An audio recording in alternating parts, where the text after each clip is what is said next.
What is going on, everybody? Welcome back to the channel.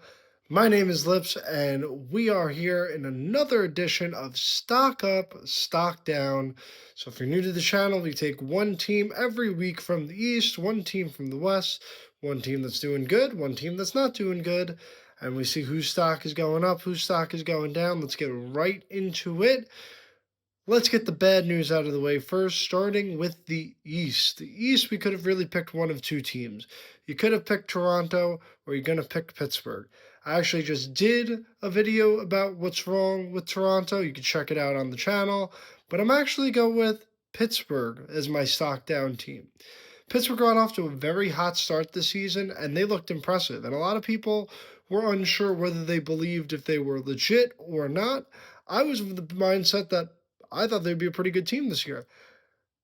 But they've lost 5 out of their last 6 games, and they lost a couple of games that really, if you want to make the playoffs, you got to win. They're over in Sweden. They lost against Nashville. They'll be playing Nashville again a little later today, so we'll see how that game goes.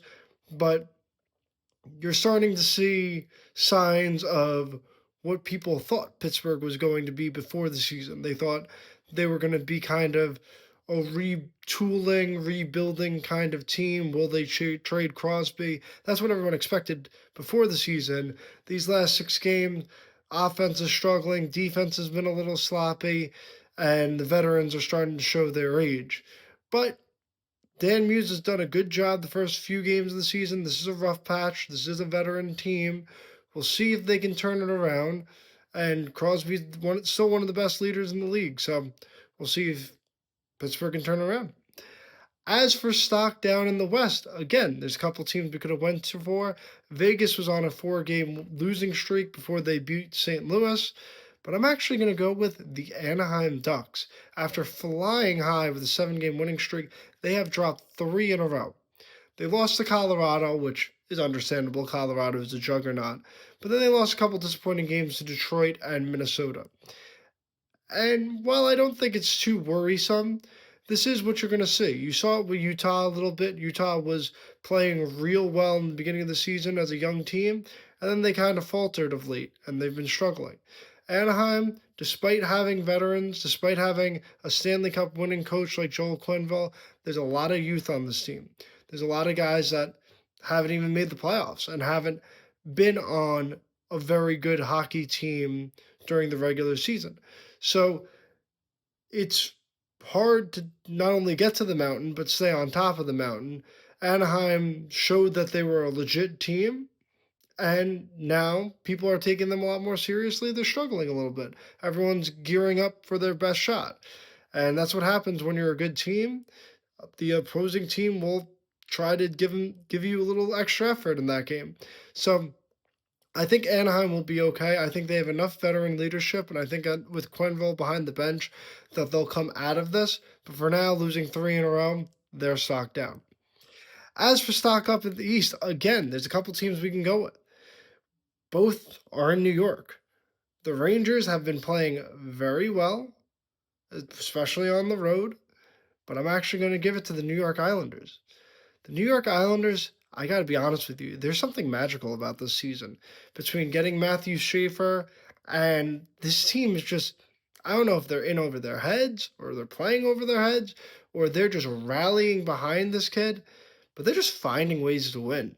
They're fun, they're exciting. I genuinely enjoy watching Islander games, which is something I can't really say in the past. And 3 straight games in a row, the Islanders find a way to win in overtime. They beat New Jersey, handing them their first home loss. Impressive. They beat Vegas, who's still a very good team, and they beat Utah, again, who had, we just said, got off to that hot start. So 3 straight overtime games all on the road. It seems like no matter what, when they're down, they just find a way. They just hang in there, get that tying goal, and then they're able to win it in overtime.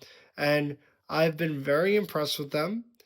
They could be a scary team to watch if they get into the playoffs. Still need to add a piece or two. They have 2 first-round picks, but Matthew Schaefer has totally turned that franchise around.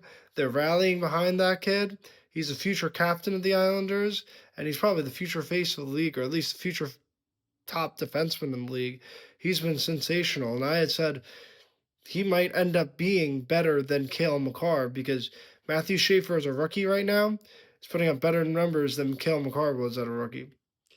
And finally, stock up in the West. Colorado has been sensational. They've been a juggernaut, as I said previously in the video. I'm going with my Stanley Cup winner prior to the season, the Dallas Stars. Dallas Stars offense has been explosive of late, exploding against teams like Philadelphia and Montreal. Montreal, especially with the Jack Hughes injury, I felt like they were the best team in the East once he went down for the Devils. But Dallas just went into Montreal and absolutely curb stomped them, winning 7-0, dominating every facet of the game. They've looked good. They're winning 5 in a row right now. They had a little bit of struggle early on in the season, but this is the team that I kind of expected going to be. I picked them to win the Stanley Cup. I picked them over Tampa. And Jason Robertson has been unbelievable. He had a hat trick against Philly. He's really racking up the points. Mikko Rantanen, again, he's being Mikko Rantanen, who's one of the best wingers in the league. And I thought those two guys a full season on the wing would be lethal for Dallas. Their goaltending has been better. Their defense is tightening up a little bit. They're a team to watch. They could legitimately win the cup, like I predicted. So let me know what you guys think. Do you agree? Do you disagree? Leave a comment. Be sure to follow me on all social media, Facebook, Instagram, YouTube, and TikTok at Lips94. Thank you again, guys, for the support. I really appreciate it. We'll see you next time.